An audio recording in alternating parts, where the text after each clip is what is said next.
One morning 15 years ago, I was browsing Wikipedia. It was a little-known website at the time. One article after another landed me on the Palestine page.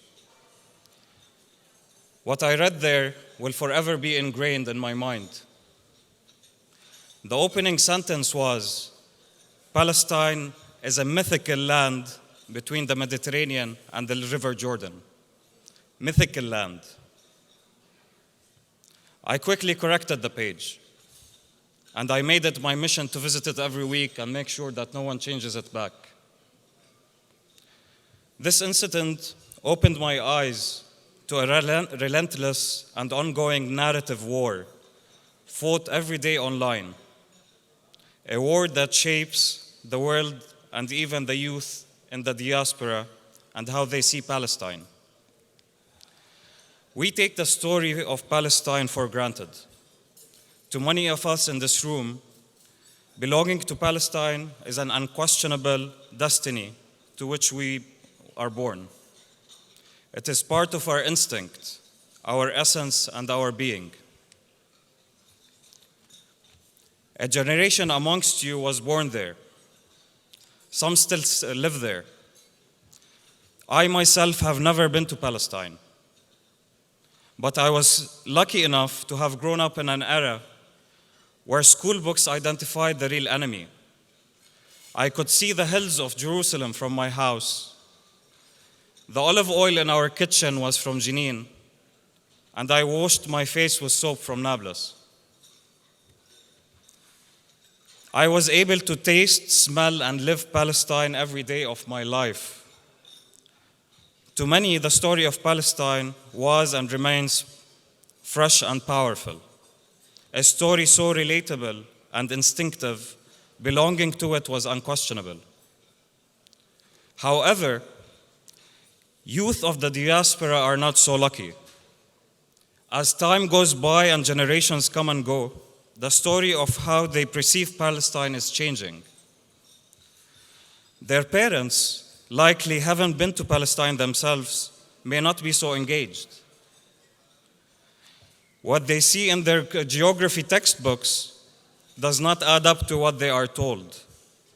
And information they are exposed to online does not fit into a common narrative at best. For them, belonging to a common identity is becoming more complex and more diluted at once. They have choices. They could subscribe to an extremist narrative, or perhaps resort to a narrative of victimhood. Or worse yet, they may encounter a story so complex that they would just ignore it altogether. Almost a year ago today, actually, in Abu Dhabi Media Summit, Queen Rania of Jordan said, "We can spend our lives letting others dictate our narrative and cast ourselves as the victims, or we can realize the truth, that we are the creators of our own story." Palestine has a great story to tell, a past that gave the world belief and culture of coexistence, a present that stands up to injustice, and a future of hope. This is an identity to envy. For the sake of our youth, we must tell our story. At Welfare Association for Youth, WAY, we believe in communicating this great story of Palestine. We believe in supporting projects that empower this narrative. And we believe in allowing youth around the world to come together and belong to it. We believe doing this is not just for a good cause. We believe it's imperative for our identity to endure the challenges of time and an enemy determined to erase our truth. David Ben-Gurion once said, "The old will die and the young will forget." I'm asking you tonight to support WAY in reminding the world the story of Palestine. Let's all work towards a story that the youth will aspire to belong to. Let WAY give meaning back to our youth. Thank you.